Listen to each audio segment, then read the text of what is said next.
सूरज की सुनहरी किरणें जब भी धरती पर पड़ती हैं तो फूलों की अंगड़ाई लेकर ये धरती खिल उठती है। ये आसमान, ये बादल, ये नजारे, ये पहाड़, पेड़, पौधे उसकी रोशनी से झूमने लगते हैं। दुनिया सिर्फ यही नहीं, एक और भी दुनिया है, महाकालेश्वर की रची हुई एक अद्भुत दुनिया। धरती के सीने में दफन नाग भवन, इंसान की पहुंच से दूर। ये है छुपा हुआ बेशुमार दौलत का एक खजाना, और इसके रक्षक हैं महाकालेश्वर के नाग और नागिन। ये हर वक्त अपने फन उठाए इस अनमोल खजाने की हिफाजत करते आ रहे हैं। नाग नागिनों की दुनिया के ये हैं सरताज, महानागराज शेषांक।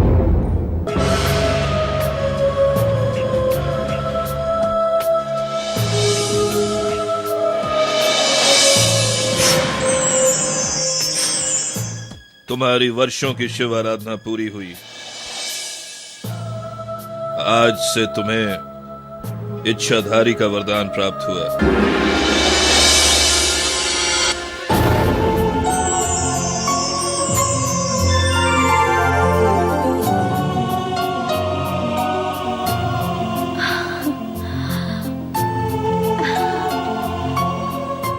अब तुम कल्पना करते ही किसी भी इंसान का रूप धारण कर सकती हो।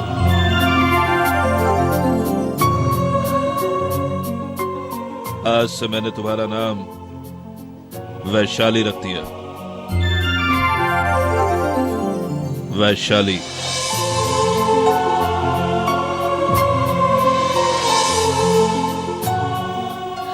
महानागराज शशांक, आपसे एक विनती है। कहो वैशाली, क्या कहना चाहती हो? मैं धरती के सीने पर जाकर वहां की दुनिया देखना चाहती हूँ। मैंने इंसान का रूप लिया है, अब मैं इंसानों से मिलना चाहती हूँ। ये भयानक भूल तू कभी न करना, वरना तुझे बहुत पछताना पड़ेगा। ऐसा क्यों शशांक बाबा? तुझसे पहले भी कुछ और नाग और नागिनों को यह इच्छाधारी वरदान प्राप्त हुआ था, पर वो जिद करके धरती की पीठ पर जा पहुंचे। मगर फिर क्या हुआ?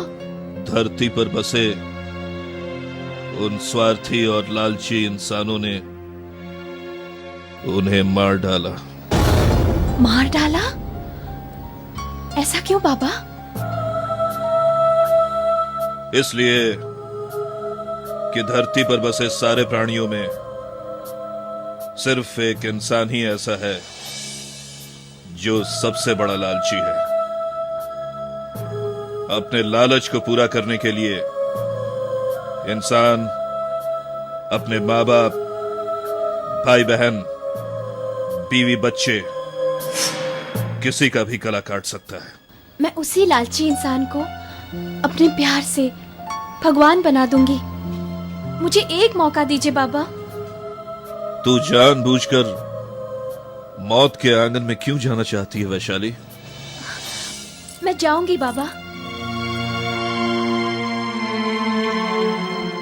जिद न कर वैशाली, धरती पर जाने की बात छोड़ दे। नहीं बाबा, मुझे जाने की आज्ञा दीजिए। तू नहीं मानती तो ठीक है, जा।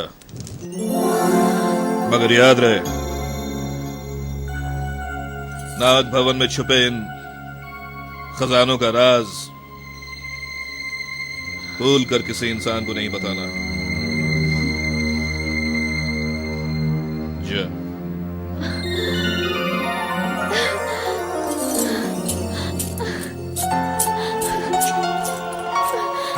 और सुन, तुझे सिर्फ इच्छाधारी का ही वरदान नहीं मिला है, बल्कि तमाम शक्तियों की विरासत भी मिली है। शिव के तीसरे नेत्र की अग्नि भी तेरी नीली आंखों का हिस्सा बन गई है। तू अपनी नीली आंखों से जिसे चाहे जलाकर भस्म कर सकती है, और इसका इस्तेमाल सिर्फ बुराई का खात्मा करने के लिए है। अच्छा बाबा, मैं चलती हूँ। महाकालेश्वर तेरी रक्षा करे।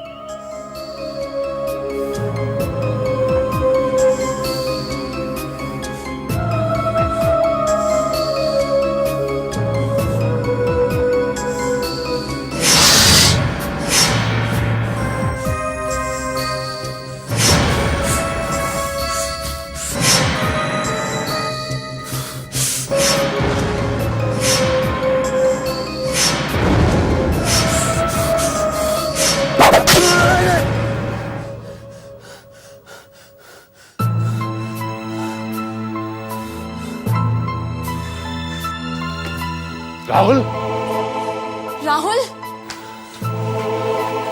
क्या हुआ राहुल बेटे? राहुल, राहुल क्या हुआ राहुल? बोलते क्यों नहीं बेटे? क्या हुआ? पापा, पापा मुझे लगा जैसे जैसे कई सांप मेरे जिस्म पर रेंग रहे हैं और मुझे मार डालना चाहते हैं। मैंने देखा कि भयानक सांप मेरे सामने आया और उसने मुझे डस लिया। मेरी समझ में नहीं आता है पापा, भैया को बार बार ये सपने क्यों आते हैं? सांपों का सपनों में बार बार आना क्या मतलब हो सकता है इसका? पापा एक दिन ये सपने मेरी जान लेकर रहेंगे। नहीं बेटा नहीं, ऐसा नहीं बोलते। तुम्हें कुछ नहीं होगा। और फिर ये तो एक सपना ही था। सपने इंसान की सोच का नतीजा होते हैं बेटा। भैया, पापा ठीक कह रहे हैं, तुम्हें सांपों के बारे में नहीं सोचना चाहिए। मैं कहाँ सोचता हूँ नेहा, मैं कहाँ सोचता हूँ। लेकिन जब भी मैं अपनी आंखें बंद करता हूँ तो लगता है जैसे जैसे अंधेरे में एक एक करके कई सांप मेरी तरफ बढ़ रहे हैं और मेरे जिस्म पर रेंग रहे हैं और मैं मत सोचो सांपों के बारे में, मत सोचो। भूल जाओ सब कुछ, वरना ये तुम्हें पागल कर देंगे। पागल।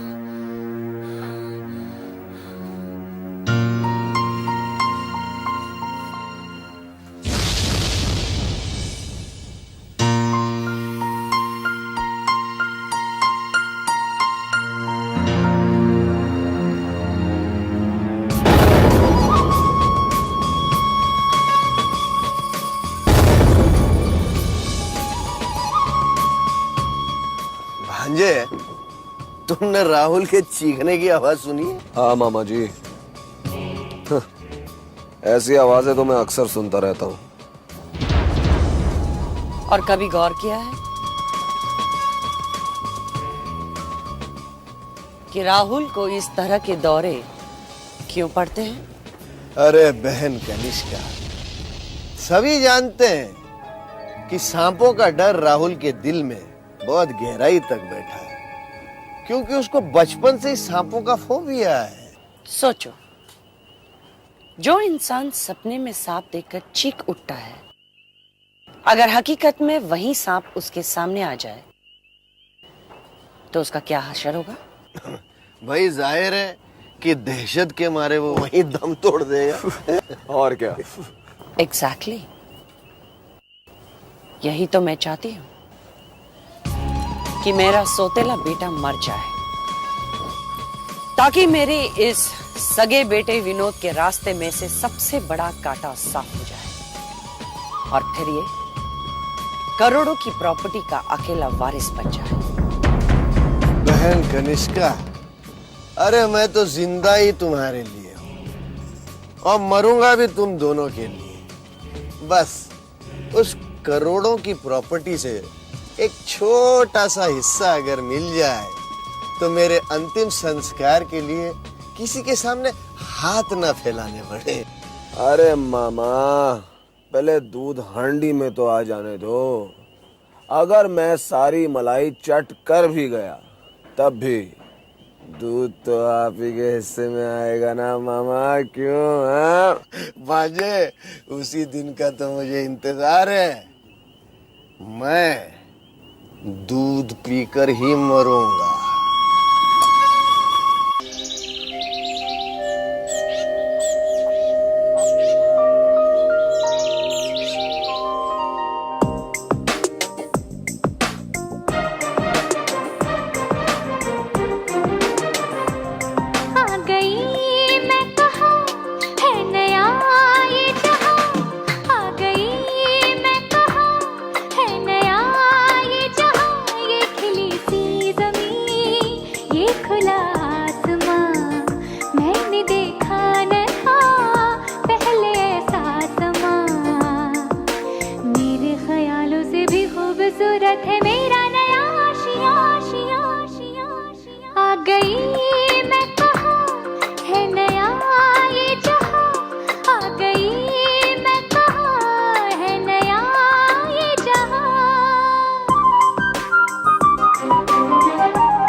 खूबसूरत नहीं है कोई दूसरा। आ गई मैं कहाँ है नया ये जहाँ, आ गई मैं कहाँ है नया ये जहाँ। ये खिली सी ज़मीं, ये खुला आसमां, मैंने देखा न था पहले ऐसा समा।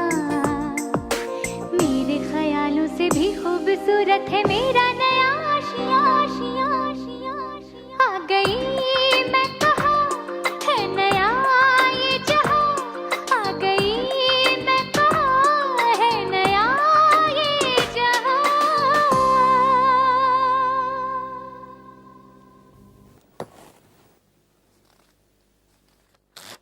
ये दवाइयाँ मंगा लीजिए।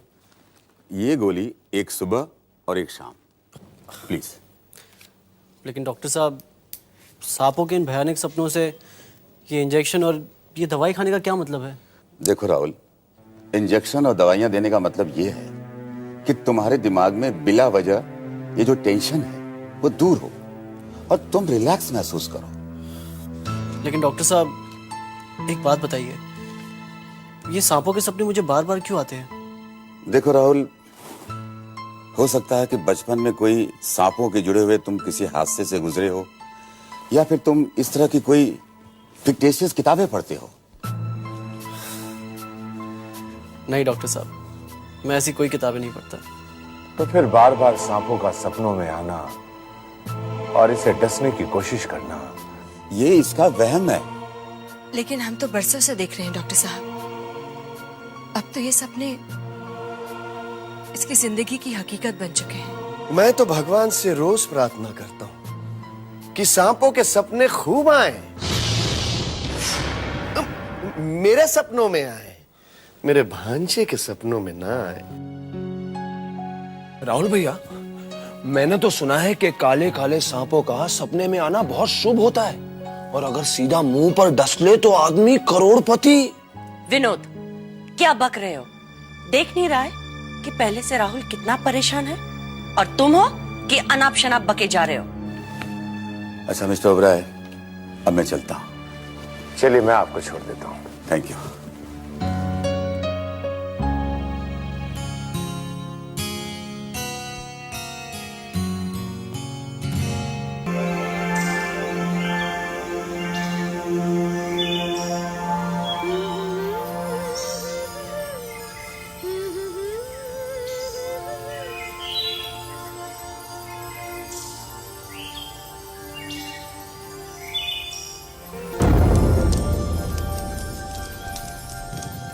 ए लकड़ी जल्दी काट।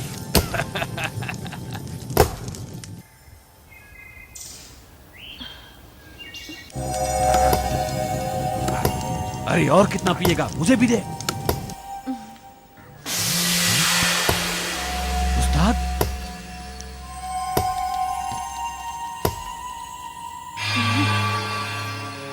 क्या खूबसूरत हिरनी है।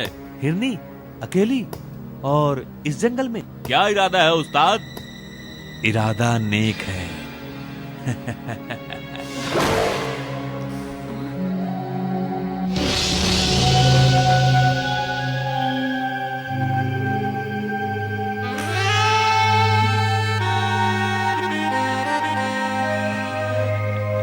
कौन हो तुम लोग?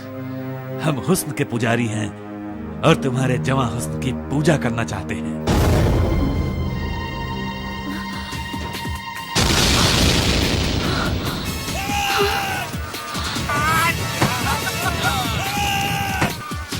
कहां तक भागती है?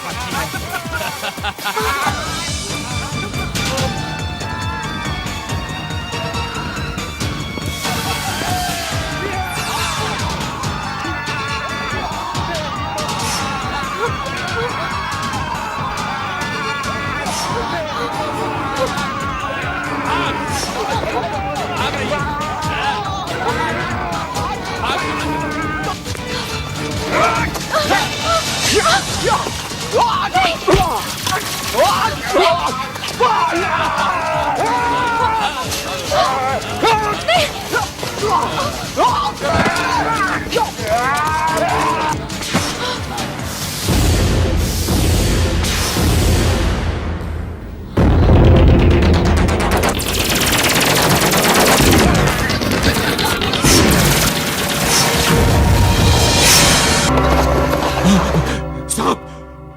अरे ये लड़की तो सांप बन गई। भागो भागो यहाँ से।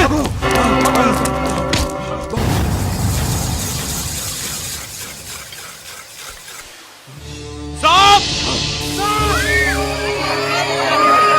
सांप! सांप!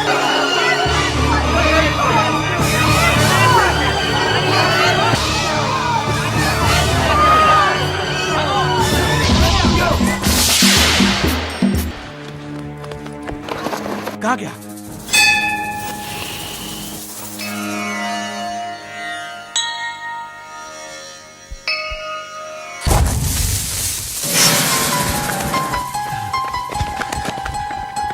कहाँ गया?